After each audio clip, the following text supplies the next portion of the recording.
Hello and welcome to this Gradcracker webinar with Stantec. My name is Sophie. I'm a director at Gradcracker and I've been with the business for 13 years. Oh, underestimated myself there. I've been working with Stantec for the last 10 years and I'm really excited for you all to find out more about them today. I'm also joined by my co-director Jessica, who I'm sure many of you will recognise from previous webinars and the many university presentations she delivers.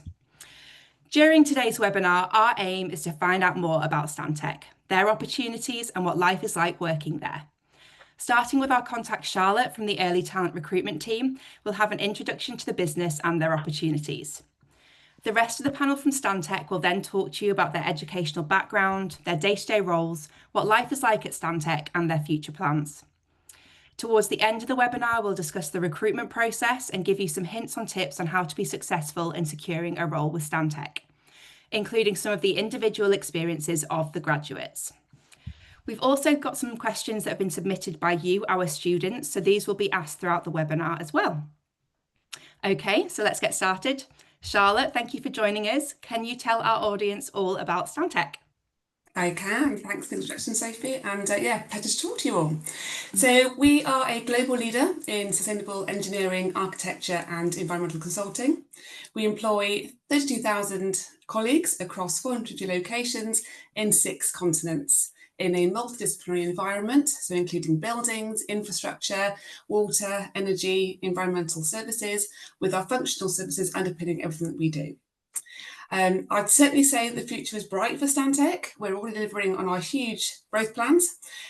This year saw us acquire Hydrock, an integrated engineering firm, and also Ryan Hanley, a civil and structural engineering consultancy based in Ireland, which increased our headcount in the UK and which has therefore strengthened our position in the industry and opened up lots more opportunities, such as fire engineering, nuclear, along with the organic growth that you would expect. So notable accolades to highlight. I'd say we're recognised by Glassdoor as one of the best places to work in 2025, one of the world's top female-friendly corporations, and one of the world's top 10 most sustainable companies, just to name a few. Just to highlight a couple of our future goals. So our focus on climate solutions, communities and infrastructure of the future, and future technology to address global challenges and drivers. Our commitment to sustainability, integrating sustainable principles into every project that we deliver, aiming for carbon neutrality and reducing its environmental footprint. Fantastic. Thank you very much, Charlotte, for that brilliant introduction and for giving us an overview of the type of work that you guys do. So you're currently recruiting for your next cohort of graduates and you have over 170 live roles on Gradcracker right now. So can you give us an overview of the types of opportunities available? Yeah, of course. So yeah, absolutely, yeah, we've got a wide range of opportunities available across multiple locations. So I'd certainly say there's something for everyone. Just to give a flavour, and this list certainly isn't exhaustive, but within engineering, we have civils, structural, mechanical, electrical, geotechnical, fire and hydraulics. And we've got some more consultancy-based roles, sustainability and in nuclear, for example. Engineering aside, transport planning, town planning, environmental planning, project management, data analysts, and we've also got some more niche areas such as landscape architecture, arboriculturists and economists. So in terms of locations, we've got 30 locations across the UK, Scotland down to Cornwall. Not every team will recruit in all locations, and this is due to ensuring we have the correct infrastructure in each office to give our graduates the correct level of support and training. So I would just say that make sure when you're applying that location is suitable for you. Fantastic. Thank you, Charlotte. So yeah, it really is something for everybody. No matter what you're studying, there is a role, a location, an office open to you. So make sure you have a really, really good look through all of those roles that we've got on Gradcracker right now to decide which one might be the right one for you. We are going to be hearing from 3 of the graduates at Stantec about their various journeys and their particular disciplines as well. So before we move on though, Charlotte, can you tell us a little bit more about the graduate scheme itself and how that works and how it's structured? Yeah, of course. So the graduate programme is a 3-year development programme. So you would join a structured induction where you'd have the opportunity to meet fellow graduates. That normally happens sort of November time. You then have a tailored interdisciplinary training, which would include in-person and digital virtual learning. You'd have a mentor, opportunity to work on some really exciting projects and grow your network by attending regional in-person events with your cohort. And then once you've completed the core 3-year training period, you continue to provide tailored training and mentorship to support your career progression, including assistance for those working towards attaining professional status. Fantastic. So you can help towards chartership and everything during that journey Absolutely. as well. Yeah, absolutely.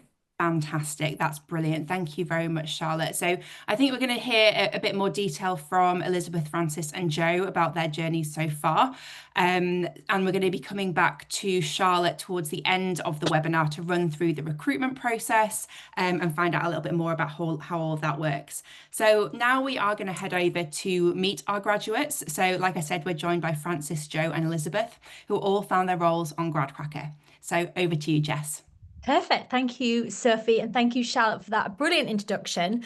It's amazing to hear all the great things that Stantec do. It's like, wow, what don't you do? So yeah, looking forward to finding out more. So Francis, I'm going to start with you, if that's okay. Can you tell me a little bit about yourself? Where you went to university, why you chose to study there, and what did you study? So I'm Francis, graduate process engineer in my second year. I started in Stantec in January, just gone. Yeah. Based in the Leeds office. Yeah. I studied MEng chemical engineering with a year in industry at University of Leeds. Yeah. And what attracted me to Leeds was it was a great student city. And also I was really impressed by the school and the variety that there is on the course, all the different industries that you could learn about. And also University of Leeds in the engineering departments had its own engineering specific employability team and network. And they really pushed for things like grad jobs, industrial placements and things. So it was really great to be able to progress through that. Yeah, and shout out to the team at Leeds. We work very close. I work very closely with them as well, and they are amazing at doing their job and getting the Gradcracker message out there. So great to hear that. And Francis, tell us also a bit about how long you've been at Stantec. So you said you joined there in January. Yes. That was right, wasn't it? And what is your current official role? So my official role's graduate process engineer in the process engineering team. Yeah. And you're based in Leeds. And what does a graduate process engineer do at Stantec? So in the Leeds office, it's primarily wastewater work to do with Yorkshire Water sites. So the main driver is improving the sites and the processes to meet tighter environmental discharge permits for chemicals and substances. So it'd be looking at the current unit operations and the processes that are on site and ways to improve them, come up with solutions. So some of the type of work we produce is calculation work through mass balances, reaction engineering, producing process and instrumentation diagrams, also go into external suppliers for innovative technology solutions. So rather than going down the traditional routes that they have on these sites, trying to put all these solutions into a greener, much smaller package instead. So there's a big driver for them as well. We also work with a lot of other disciplines That's on the good. projects as well. Yeah, that's good. I was going to say that there's quite a bit of crossover, which sounds like there is. Was that a driver for you, would you say, Francis, about Stantec and maybe this particular role and, wanting to be more greener, wanting to be more sustainable? Is that something that, is a passion of yours? It was, yeah, because it's a driver I've seen throughout Stantec, especially with their values and some of the past case studies that I've seen about their past projects, trying to push greener and future solutions. Yeah, good stuff. Perfect. Francis, we're going to come back to you and we're going to find out a bit more what you do in a little bit more detail, but perfect introduction there. Joe, I'm going to come to you next. Similar kind of questions, if that's okay. So where you went to university and what did you study and why? Yeah, so I went to uni at the University of Leeds as well, like Francis, for my undergrad, and I did that in geological sciences. Then I went on to study a master's at the University of Edinburgh in applied environmental hydrogeology. Then I worked somewhere for about a year before I came to Stantec. I'm now at Stantec as a graduate urban drainage modeller. A graduate urban drainage modeller. The amount of times a little bit of a mouthful. before this webinar. Yeah, it's a little bit of a mouthful. I've been practicing. So yeah, tell us a little bit then about, so obviously you've had a few changes, which is always great. And I really think that, that's not something to shy away from, or maybe to not even talk about, because it's okay to, change your mind and think, actually, I want to maybe do something a little bit different. So what was your initial traction to Stantec, and why did you decide to kind of go onto their graduate program? So honestly, when I first found Stantec, it was actually just because I was looking for a job in the centre of Leeds, and the office Right. is really well located next to the station. So then I started looking a bit more into it. Obviously, not going to apply to job just because of its location. And yeah, I think the values that it had for like quite a big corporation felt like it had a bit more of a community feel. I didn't want to just be like another cog in the wheel. And I think Yeah. Stantec felt like it was based on some really good core values, and that was clear to see through the work they were doing. And yeah, they had like a well structured graduate program where I felt like I'd get good development and training as an early professional. Yeah, brilliant. And I'm assuming you're going to say yes, Joe. And do you feel like you're getting that experience now? Stantec is giving you everything you Yeah. need. Yeah. Yeah. Yeah, that's great stuff. Perfect. Again, we're going to come back to you in a little bit more detail to find out more on what you've been up to. But Elizabeth, I'm going to come to you again, similar kind of questions. Tell us your story so far. Where have you been studying and what you've been doing? Yeah. So for my undergrad, I studied mechanical engineering at Loyola University in Maryland, back in the US, where I'm originally from. Yep. And uni is a bit different over there, so it's more liberal arts model based. So it was nice to do an engineering curriculum alongside some other classes. So that's where I started taking sustainability classes and kind of got a bit more interested in that. So I graduated right at the height of the pandemic. So I was kind of unsure of what my next step was going to be. And I ended up finding a course in London at Imperial College for Environmental Engineering. And I decided to move to the UK and do a master's in that, which was kind of combining the two interests of engineering and that technical knowledge with sustainability and the environment. Yeah. Perfect introduction. Big step for you to move and relocate. Yeah. It's amazing that you took that leap, and especially in the hard times that we were all going through during the pandemic. So in terms of, obviously you've said you've got that passion for being sustainable, and obviously that is a big driver for you. Would you say that's why you wanted to apply to Stantec? Yeah, absolutely. I ended up applying to Stantec as a graduate sustainability consultant, which is my current role. And definitely that's what attracted me to Stantec, was their focus on the environment and sustainability, and it's quite apparent. I've worked here for just over 2 years now, and everything I do is definitely embedded in those core values, which is really great.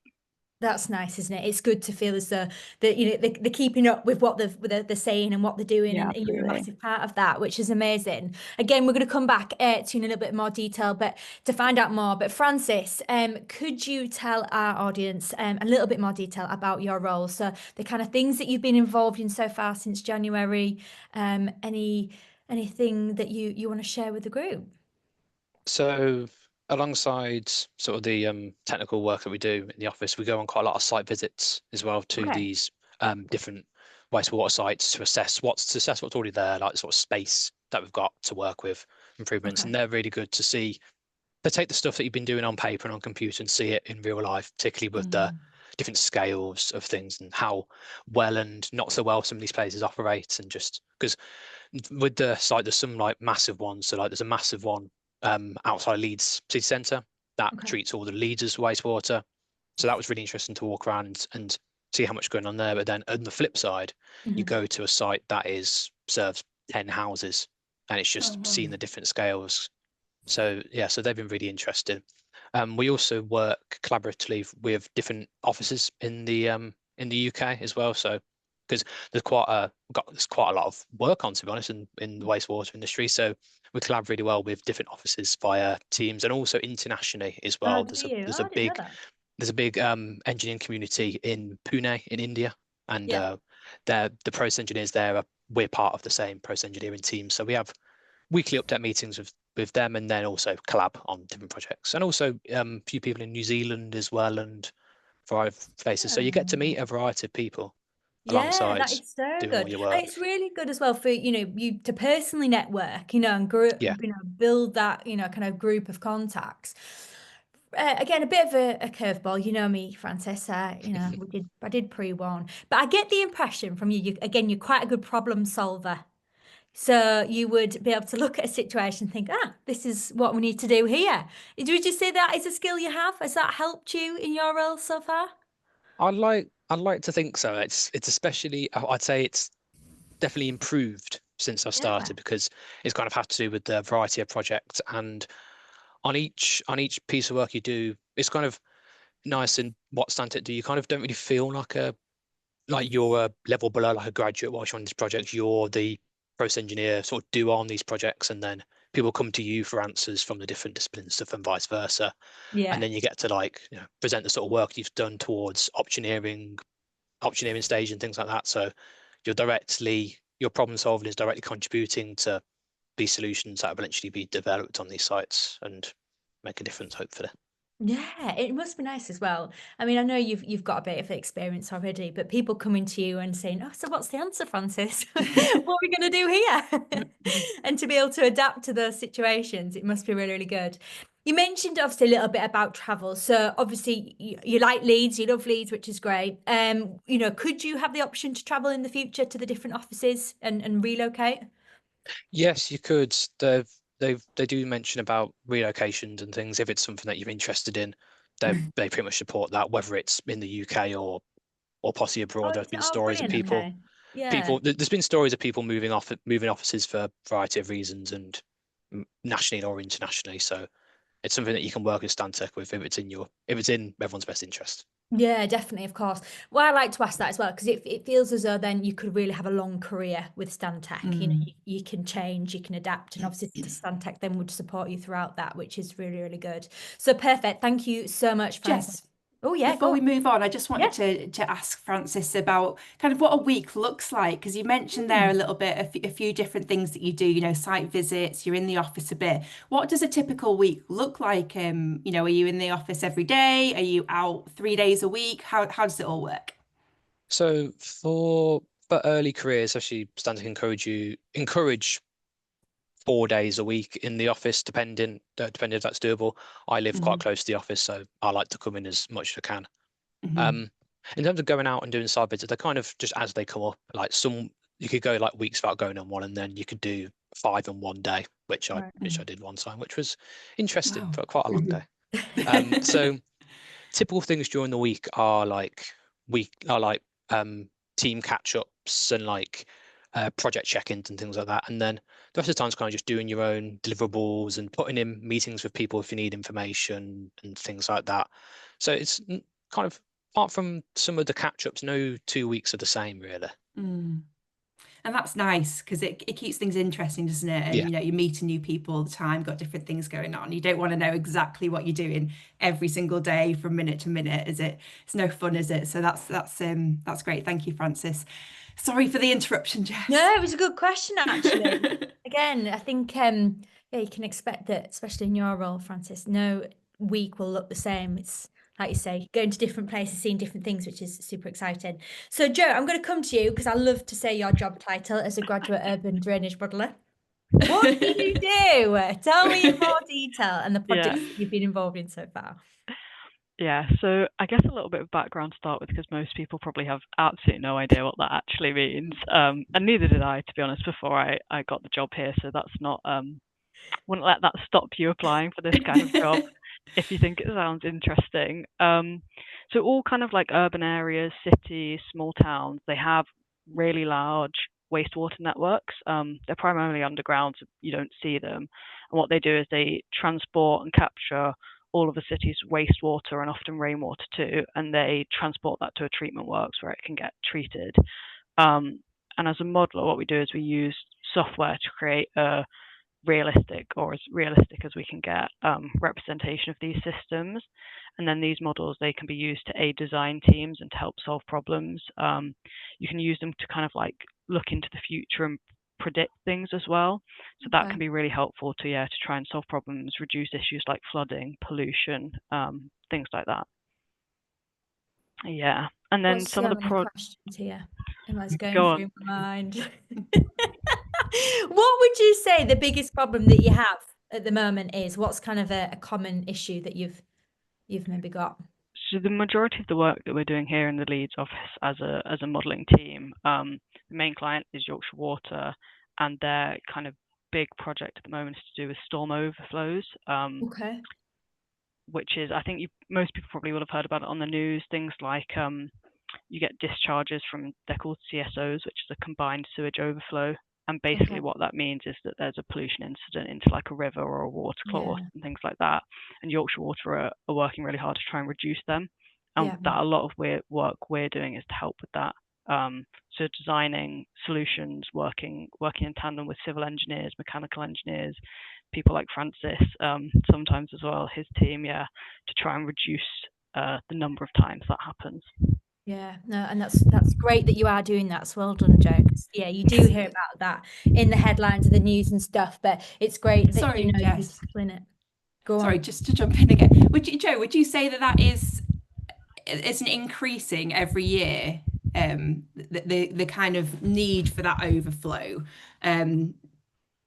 or is that too difficult a question is it too variable? Well, the reason why there's so much work in this industry at the moment is because the sewer networks, they're old, they weren't designed to have this many people, and also with climate change, the intensity of rainfall that we're seeing, it wasn't designed to deal with this, so the systems don't have capacity. So yeah, there's going to be a lot of work in this industry for a lot of time to come, which is good because we have great job security. Do you know what I mean? I know that I'm not going to be out of a job. Yeah. And it's great to hear that you're fixing an environmental issue that needs sorting as well. And that's what I was going to say. You know, you must be proud of yourself that, you know, because you do hear the headlines in the media, but actually know you're working hard to get that sorted. In terms of you, Joe, kind of going back then, in terms of it, like your kind of day-to-day life, the training, the development, you know, by the sounds of it, you've got a lot of work on. There's a lot of responsibility. You're networking not just with the people internally, but externally as well, clients and things like that. What does kind of a day-to-day look like for you, and are you getting that support? Yeah. So my day-to-day is probably quite similar to Francis in a way. There's a lot of communicating and meetings with other teams, particularly civil engineers, and then also, you know, meetings with the clients, presentations to the clients, being able to kind of convey the progress that we're making on projects. Like Francis as well, I'm working with a lot of other Stantec colleagues in Pune, in New Zealand, Ireland, really like global working. And then, the rest of my time is kind of just spent on the models, doing the modeling. So an example of that would maybe be like you'd make a change in the model, something that an engineering team has maybe suggested, oh, let's try this. So you'd build that into the model, you'd run a bunch of simulations, you'd process the results, and then feed that back to the design team and say, oh, this looks like it'll work, or it'll work, but maybe it needs this kind of adjustment. That's the kind of thing that we're doing day to day. Yeah. So when you say the model, is it more and excuse me if I'm completely off here.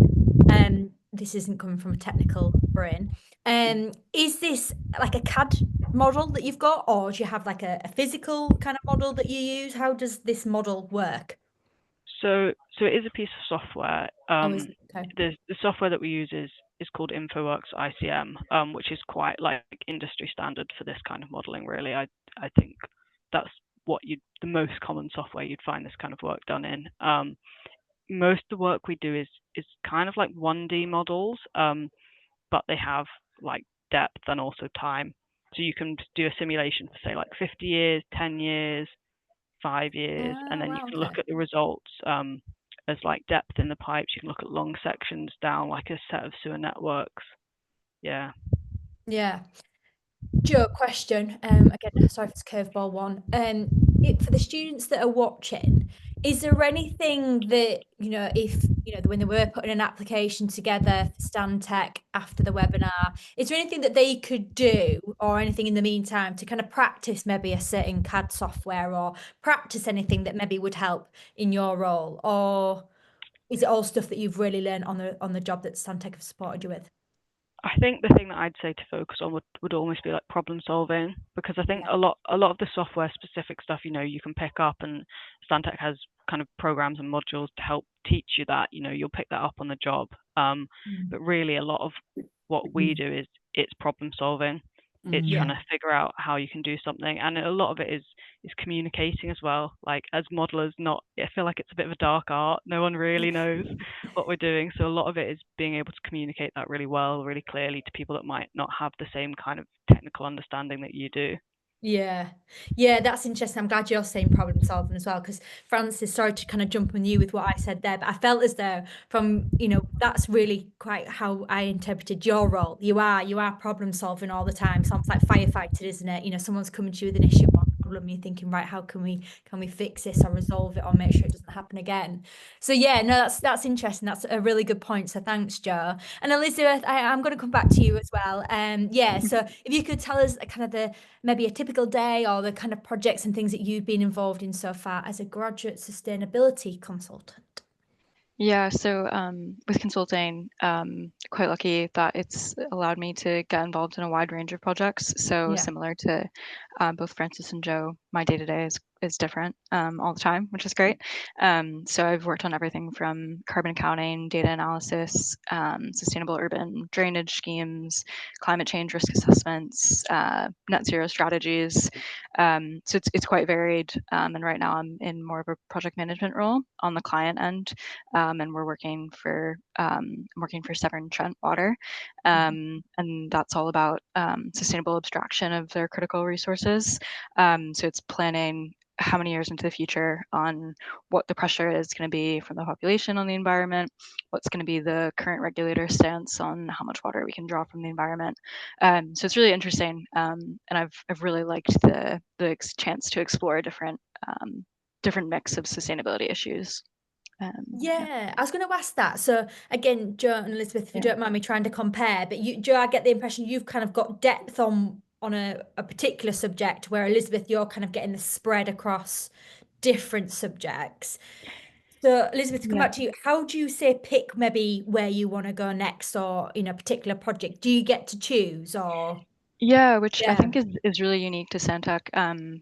At least in my experience, I've had a lot of feedback, and everyone seems quite receptive. And if you like a project, they're quite happy for you to get involved in the next project that comes up if it's similar.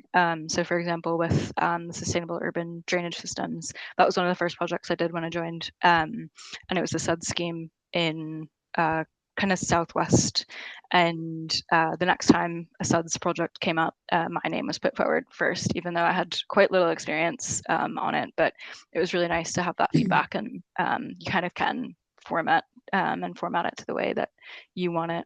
Have your experience at Stantec, which is definitely a great experience for how large of a consultancy it is. It's still quite tailored to your interests and what you're good at, really. So that's good, and you're getting that support, which is great. Definitely. Were you going to ask something? I was about to say something. I thought you were going to say something. I was just going to ask about I knew you were. I know. About locations. So you've mentioned there you're working on something in the Midlands, and then you've been in the Southwest. Do you travel out to sites as well, or are you more office based? So I don't necessarily travel to sites. My work is because it's like climate risk planning. It's all these theoreticals of future, what the future is going to look like, which obviously isn't that tangible. But I do get to go to different offices quite often, which is unique. So I've been to so many offices across the UK, and I go to Birmingham and Coventry once a week now. Oh, nice. So, which is nice. Yeah, it's a bit of a change of pace. So I do enjoy that. Yeah, I do think it's a really good thing at this, especially at an early stage of your career, to go out and kind of put yourself out of your comfort zone and meet new people and different environments. It's really nice that you've got the opportunity to do that, because it teaches you so many skills. Very, very early on. So yeah, that was just what I wanted to jump in and ask there, Jess. But I'll let you get back to it. No, it's all right, Elizabeth. I was going to ask you: is the future looking bright? It's a tough question. I feel like sustainability is quite doom and gloom at times, but I do think like policy is leaning in the right direction on the overall. And which is actually one of the reasons why I moved from the US anyway, is the UK is much more conscious of sustainability and making clear efforts to prioritize that. So we're definitely seeing some change, at least in the stance of water companies and what they're putting funding towards. So yeah, I don't think it's all doom and gloom all the Thank time. you. That's I'm exactly hopeful. what I wanted Yeah. to hear. No, Yeah. and and well done for you, to you and the team and everyone at Stantec, are doing this kind of work, because this is exactly what we need to be doing. So it's absolutely brilliant that you're doing it. Elizabeth, I'm going to stick with you because I know you've Sure. been involved in a really key group for the graduates and other people at Stantec. So it's the Developing Professionals group. Is that right in saying? So Yeah. can you just tell us a bit about this in a bit more detail, if that's okay? Yeah, absolutely. So the Developing Professionals Group, DPG, is a peer network, which essentially just brings people together in their early stages of career at Stantec.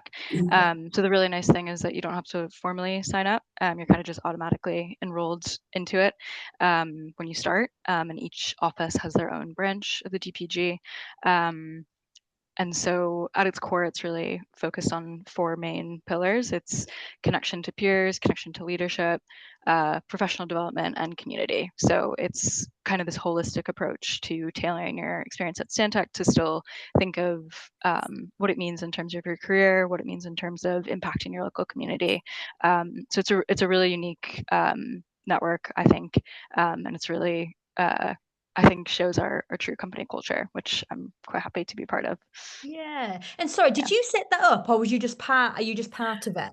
No, so it was set up It was already definitely set up before I before. started. I think it started in Australia, maybe, Okay. and it's moved itself over to most of our offices will have some form of DPG involvement. So it's cool because you do get to connect with colleagues sometimes in the US or New Oh, that's Zealand or good. Yeah. so yeah, it makes it even though it's such a large company, it does have that smaller feel to it once you get connected to people like that.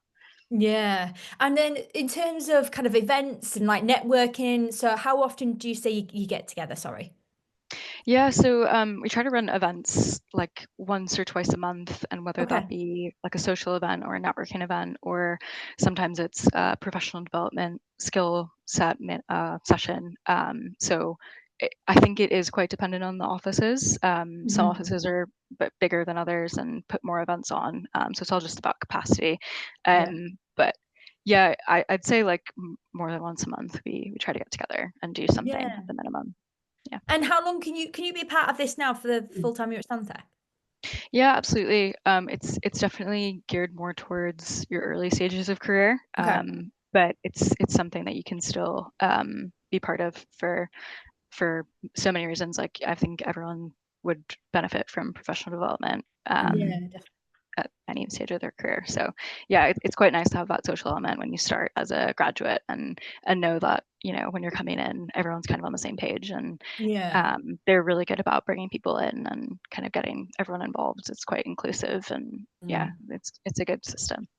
And another question, sorry. Are you training to be a chartered engineer at all? And is that part of that then? Or is that, did you get any Yes. So on that? the DPGs has some chartership sessions and stuff, Does it? but I think with chartership, uh, it's almost broader than the Yeah. DPG is. So sometimes a chartership could be like specifically structural engineering. So it's a bit tougher to put on sessions just for one specific thing when people go down so many different pathways for chartership. Yeah. But for personally, I am looking towards chartership for environmental consulting, I guess. So yeah, some of the sessions will be more tailored towards Fab. different, yeah. Yeah, I know students still ask about that. They've done that for so many years, haven't they, Soph? But yeah, students still ask about chartership and want to know, do employers support this and stuff like that. So that's really great to hear that Yeah. you've got lots of options there. So Joe Francis, coming to Jess, you. sorry. Oh no, go I on. just wanted to ask Elizabeth a little bit more because I know during our call before this, you mentioned that you lead the DPG in the southeast. Is that right? Oh, Yeah. Yeah. Yeah. So I was just wondering how that kind of works because obviously it's such an important group for Stantec, the DPG. How much time do you kind of commit to the DPG alongside your role? And is it something that you have to do outside of your working hours, or are you given time to kind of do that during your normal working week? Yeah, so we're given a bit of time to do it within our working week. And I've recently stepped into this more regional role. I had led the office for about a year before I stepped into this role. So now I oversee about 12 different offices, I think, in the Southeast. So it's a bit challenging on a project management lens of getting everyone involved and making sure that events are running in each office. But Stantec is quite supportive of the DPG and gives you time to put aside towards planning and networking and stuff like that. Yeah, I think that's really nice. And I wanted to kind of highlight that because it is such a big thing that Stantec puts so much kind of emphasis on in that early careers space, and right at the beginning of your career, that the fact that you are given that support and the encouragement to kind of really help your peers, I think is really nice, and again shows the culture at Stantec and how much emphasis they put on helping their grads progress. Yeah, that's good. All very good. Talking a little bit about networking and other things that you guys get up to. Coming back to you, Joe. Obviously, as we keep mentioning, based in Leeds. But yeah, tell us a bit about kind of we've talked about your day-to-day life, but any kind of additional experiences you have had, so even maybe if it was part of your induction or kind of what they say in the recruitment world, like the onboarding process. So the first kind of couple of weeks with Stantec, what was that like, and did you get to kind of involved in any extracurricular activities? Yeah, so I mean, in terms of the first couple of weeks, a lot of it was kind of like the usual doing like your training, your introduction. I think on your first day, whoever the office admins are for us, Liam and Holly, who are great, they kind of like take you in, do an induction, show you around the office, show you where everything is. And then in my first week, I think I actually had the two leaders in the Leeds office from the DPG, they kind of like took me and a few other new starters aside and spoke to us, kind of like introduced the DPG to us, what that was, when the next meeting would be, that kind of thing. Yeah, and that was nice because by that point you've then got a couple of friendly faces in the office, people that aren't technical that you could ask questions to if you wanted. Yeah, so that was nice when I started particularly. And I mean the Leeds office is very friendly. It's quite a big office and there's quite a lot of kind of graduate and the level above kind of aged people. Okay. So it's quite a nice community, like everyone has lunch together and everyone's quite helpful, that kind of thing. Yeah. Yeah, that's nice. So is it in terms of, you feel as though then you're all kind of, maybe slightly different with when you joined, but Joe, but did you feel as though you're in it together? You've got that kind of sense of community then, haven't you? Yeah, definitely. And with being on the graduate program, I started in June, but in November, kind of once everyone in your cohort started, they do an in-person graduate event. So ours was in Leeds actually. So everyone from Leeds, Warrington, Newcastle, I think, like all the offices nearby, all the graduates in your cohort come together for like a full day in-person event. And then there's a dinner in the evening and a bit of a social kind of like networking thing. So that helps you really get to know everyone in your office and also like the wider graduate community. Yeah, and I think it is so important, as well as doing the day job, yes, we are all here to work, obviously, but you want to feel comfortable, you want to relax, you want to feel like, making friendships, and, it makes the day go even better, doesn't it, if you feel as though you've got a nice network of people around you. So Francis, I'm hoping that you're going to say exactly the same as Joe in terms of your experiences. But yeah, how was it for you starting, and did you have a kind of a similar kind of a joint feel to it? Well, mine was a little bit different because when I started in January, I started out of sort of season from the other graduates, like the previous graduates, because I just joined when Joe joined it in the autumn. Yeah. But I would just echo the exact same things, to be honest. Yeah, first couple of weeks being showing the ropes around the office, introduction to the projects and things like that. Everyone very friendly. There's always someone there to help if you need anything. And I know I'm probably mean Joe a bit biased to Leeds, but from what I've heard from other people, it kind of just seems exact same environment and all the other offices. Like it's really something that Stantec promote. And yeah, the collaboration, the DPG, yeah, it's been really good, really beneficial. And Joe and Elizabeth mentioned the community sort of aspect that Stantec encourages as well. There's some great initiatives that have run since like STEM volunteering, like organising going to like schools, and also there's a community week at Stantec where you go and volunteer in the local community. Right, They okay. run that every year, and then other fundraisings and like charity initiatives. So there's a lot of variety of things to get involved with outside of your own project work. Yeah, no, that is great, and it's great that you can give back and you've got the opportunity to do that. Francis, again, have you got anything, you know, when you kind of were starting, you going through that period? I know it was slightly different for you, but anything or advice that you could give to the audience listening now? Anything that you maybe was a little bit nervous about, or anything maybe you thought, oh, should I know this, shouldn't I? That you could give to the audience to say it's all right, or I would prep maybe slightly differently. Any hints and tips? One of the cliches is just there's no silly questions for anything. Like you could ask, like if you've got doubts or got anything, just ask, and someone will always help. Everyone's there. You're there for development, there to like improve in your role and take steps in your career, and everyone at Stantec is there to help with that. Yeah, no, that's great. And would you say even before you got the role officially as well, that kind of support from Charlotte and a team, and which I'm sure again is going to be a yes, but did you feel that, Francis, that you could ask at any point, you know, can you just help me with this?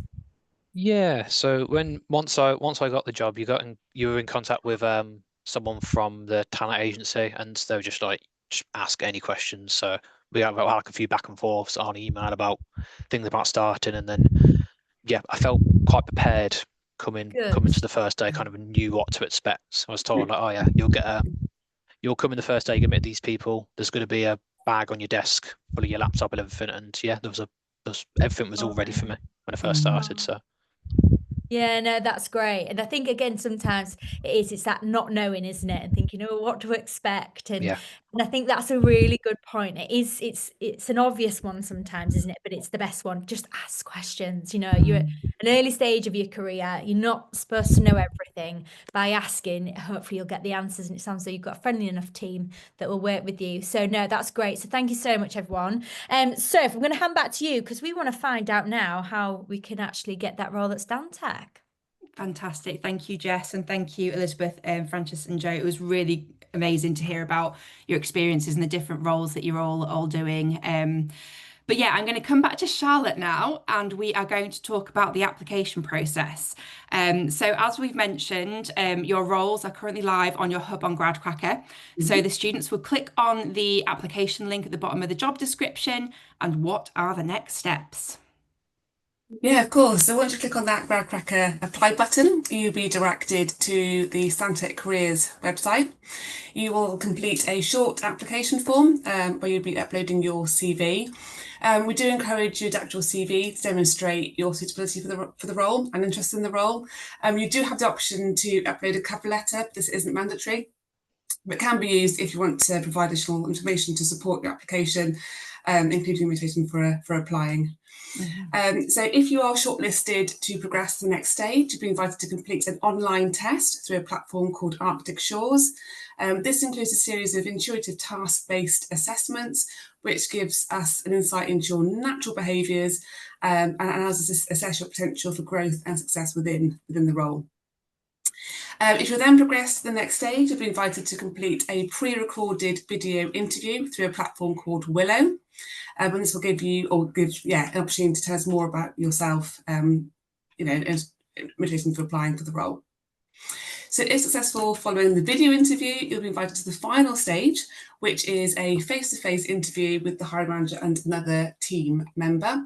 The interview will most likely be in the office for the location that you're applying. We do recognise it isn't always possible to do this. So for example, if you've applied for a role that isn't within a reasonable commute or you're in exam season, then obviously we can facilitate an interview via Teams. As much as the interview is about finding out about you, it's an opportunity for you to find out more about the role, the team. So I'd certainly encourage you to come prepared with some questions. And then following the interview, the talent team will speak to the hiring manager to get some feedback, and this will be shared with you as soon as possible. So if successful in securing the role, we offer you a permanent contract. So that demonstrates our long-term commitment to your career and professional development with us. I guess at this stage, it'd be quite important to call out that we have got a number of roles, as you've just said, Sophie, and we have got a significant volume of applications. So the time frame in which we respond to applications can vary. So please don't worry if you apply and haven't heard anything, and we will get back to you as soon as we can. But my best advice would be, apply as soon as possible. Because like I said, we've got so many applications coming through. I'll get the application in ASAP. Fantastic. Thank you, Charlotte. And this year on Gradcracker, you've embedded some information about the use of AI during the recruitment process and what Stantec kind of thinks about that and what you would advise candidates. So can you run us through kind of your stance on the use of AI in applications? Yeah, of course. So at Stantec, we certainly believe that using technology responsibly and recognise that AI can be a valuable tool to enhance your application. However, I would say it shouldn't replace your unique voice. So your application is your opportunity to demonstrate why you're a good fit for Stantec by showcasing your skills and unique perspective. So before you submit the application, just make sure it reflects your own informed opinions and values. So AI can assist with things such as structure, which can be really, really helpful, but it certainly can't replace your personal narrative and qualities that make you stand out. Thank you, Charlotte. So thank you for the overview of the recruitment process. Hopefully that gives a really, really good step-by-step for everyone watching as to what you will have to do as to get a role with Stantec. But we're going to take a little step back now because we have some questions in from students who submitted these before the webinar today. So our first one is from Ethan at Canterbury Christchurch University, which I muddled up so many times before this webinar when I was saying it. And he asks, what qualities or values does Stantec look for in a candidate when hiring them? Yeah, it's a good question. The question we get quite a lot, actually. So, to make a good impression, to stand out, I'd encourage you to demonstrate your enthusiasm and passion for the specific discipline that you want to go into, and how that then relates to Stantec's core values. So really make that connection in your application. Use your CV application to showcase projects that you've been involved in, and all experiences that you've had. They could be work experience outside of university, it could be part-time jobs, any volunteering that you've done. So I'd really showcase all of that and be prepared to discuss your studies and relevant technical abilities, as well as your ability to communicate with clients and peers. So make sure, there's quite a few things to incorporate there, but I would say, highlight those things best you can, and it will certainly, make a good impression. Brilliant. Thank you, Charlotte. And I think it's become very clear throughout this webinar how important and ingrained the Stantec values are in everything that you do. The sustainability, all the work that you do in the community, the kind of emphasis that you put on supporting early careers. I think a lot of those things have become so evident throughout this webinar, and there'll be so many things that you could utilize in an application just from what you've listened to today. But what Charlotte's saying, there's lots of information on the Gradcracker Company Hub about Stantec's projects, values, all the different roles. So there's loads of information that you can get to support that application. And I think we've actually covered this during the webinar, but Georgia from the University of Leeds has also asked us about support for chartership on the graduate scheme. Is there anything that you would want to add around that point, Charlotte? Yeah, I think you're right. I think it has been covered, which is great that has been covered already. So yeah, just to reiterate that yes, we do support. We have at the moment over 40 professional bodies, and to recognise that chartership piece. So yes, to support you in gaining professional status, then absolutely that list is growing year on year. So yeah, absolutely support that. Your desire to get chartership is absolutely supported. Yeah. Fantastic. Thank you so much, Charlotte. So we're now going to dive into a little bit more detail about the application process from people who have been through it relatively recently. So Elizabeth, we are going to start with you. So when you decided that you were going to make that application to Stantec, how did you prepare for putting together that initial application? Yeah, I guess, I mean, in general, the job application process can definitely feel daunting and overwhelming. So I think when I found Stantec and knew that it aligned with my values, that was where I wanted to spend my time and energy on the application. So I made sure to tailor my CV and cover letter to kind of highlight those unique interests and what I thought would come across for what Stantec believes in. So that was, for me at least, sustainability and that environmental piece. So that was big on my application. And then I guess once I got through like the first kind of rounds of interviews, I think the biggest thing was keeping that open line of communication, and sending like a follow-up email, or just keeping in touch with the team and making sure that I felt connected even before I started. So that was really important for me to build that relationship early on. Absolutely, and it very much shows your passion as well. If you're following up, Yeah. you're saying, I really, really want to work here. And again, everything that you said there, Elizabeth, really kind of reiterates exactly what Charlotte was just saying. Show your passion, show why you want to work at Stantec, but also really relate it to the role. And obviously your degree, your master's especially, really related to the exact role that you were applying to, but also your passions, and you had those kind of examples ready to go. So it's really important when you're looking at the roles on Stantec, especially as there are so many different vacancies available. There will be an option of it, there might be multiple that you're interested in, but make sure you kind of pick the one that really aligns the best to your skills, maybe even modules that you've done at university, so you can really relate to exactly what that role is going to offer you. Thank you very much, Elizabeth. So Francis, we're going to come and talk to you about the video interview, because I know this is something that can sometimes be quite daunting for a student and graduate when they kind of encounter this one-way video interview. Can you tell us a little bit more about how that worked, how you prepared, how you felt, everything about it, Francis, please?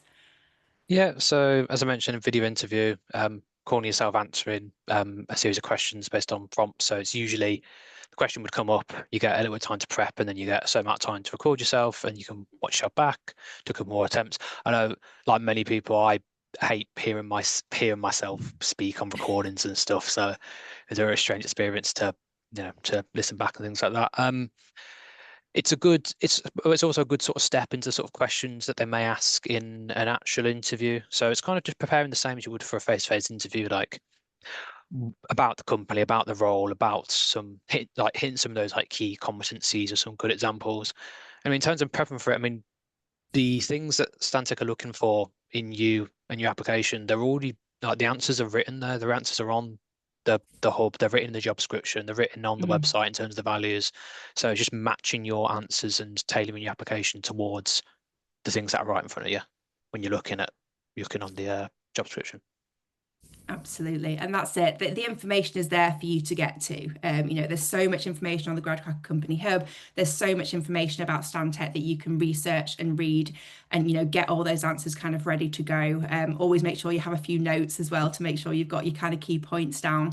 But although it sounds daunting, it's not really a daunting process, is it, Francis? If you kind of just told us, and you do get the opportunity to practice and prep during the process as well. So thank you very much. So Jo, final stage of the process. Sorry, Seth. I was just thinking as well. So again, for the audience that are listening, remember when you are going on to apply to Stantec or whoever else it may be, to save your jobs to the shortlist. So once you've saved the job to the shortlist, it means you can always refer back to the job description, even when the opportunity is closed. And then secondly and thirdly, on top of that, you can make your application notes, which is great. So again, because you might be applying to multiple positions, you want to remember exactly, why have I applied to this? Remind yourself of those key kind of requirements. And then also you can keep a track of where you're at in the application process. So make sure you do that, everyone that's listening. It's such a good way to stay organized. And then, remind yourself when you are at the next stage, okay, what points do I really want to make clear here? So yeah, just a shout out about the shortlist feature. No, absolutely, Jess. And yeah, 100%. That's every student, when they're applying to a job, should save every single job to their shortlist, because it's such a useful feature for them to. A little bit easier. Yes, it does. So Jo, coming to you now. So the final stage of the process, as we heard from Charlotte, is that face-to-face interview. tell us how you prepared for this and, you know, what information you were given in advance to prepare and things like that. This was also a question that was submitted by Aaron at the University of Glasgow, just to give him a little shout out. Yep. So when I got my offer to interview, I was working at the time, so I was actually quite busy. And one of the things that I really liked was the talent acquisition team and the team of people that were going to be interviewing me and are now managing me. They were quite flexible. So I did my interview online because that was kind of the easiest way for me to do it at the time. And they managed to find a time that worked for everyone as well. So firstly, that was really good. There was quite a lot of flexibility in trying to get that set up. And then when I prepared, they didn't really give us any information or like any questions or anything like that in advance. So the way I prepared was I really looked on the website. I looked at Stantec's values. I thought about the ones that kind of resonated the most with me. And I also thought about ways that I could kind of show how they aligned with myself and maybe things that I'd done that fitted within those values too. And then the other thing I did was I looked at projects that Stantec had done. So because we're quite a big consultancy, there's a lot of projects and a lot of them are available and kind of spotlighted on the website. And actually there was one in Leeds that I'd seen done and one in Cambridge where I'm originally from that I'd seen as well. So I kind of learned a bit about that, and it got brought up in my interview. You know, I was asked, are there any projects that you're aware of that like Stantec has done? I was like, actually yes. You know, and they were really relevant to me because they were places that I'd visited and places that I knew. So yeah, definitely look at the website for projects. Look at the website to understand the core values, and I think really understand kind of like the industry that you're going into. So this is one thing that I really kind of wish I'd done a bit more of. Like I didn't really know what modeling was beforehand. I'd done a little bit of Googling, you know, a little bit of searching, but I think had I understood like what the water industry and, you know, things like AMP cycles and also what modeling software we were likely to be using, that would have been really helpful as well, just to make me feel like a bit more confident in the interview. Yeah, I think those are definitely the main three things that I would do. Fantastic. Thank you very much, Jo. And how long was the interview at that final stage? So I think it was scheduled for an hour, but we were actually probably talking for more like an hour and 45 minutes, Wow. which was nice. I think it was positive, you know, the conversations we were having, and I felt like it was a positive thing that it had gone on a bit longer as well. Yeah, no, absolutely. I don't think it would have gone on so long if you weren't obviously doing well through the process.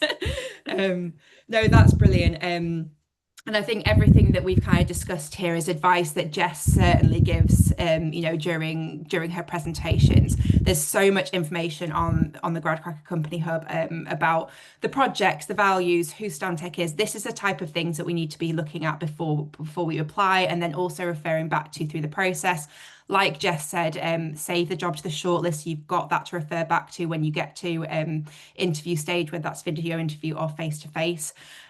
So yeah, really good overview from everybody today. And I really, really appreciate you all taking the time to give us such a great insight into Stantec today. It's been really, really lovely speaking with all of you and hearing about what you've been up to so far. So the recording of this webinar will be available for everybody to watch in full tomorrow on the Stantec Gradcracker Company Hub. We'll also break this up into bite-sized highlights covering some of the key topics that we've discussed today. And remember, our employers absolutely love it when you tell them that you've watched their webinar, as they know that means that you will already have a really good understanding of their company, and it shows that you have a real interest in working for them.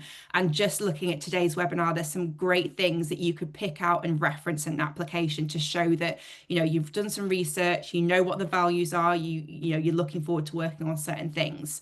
So make sure that you go and get your applications in for Stantec and let them know that you were here today. Next Thursday at 2 p.m, Carla and I will be talking to Zurich. So register your interest, submit any questions you might have, and we hope that you'll join us then. But yeah, finally, again, thank you very much to Stantec, and bye everyone.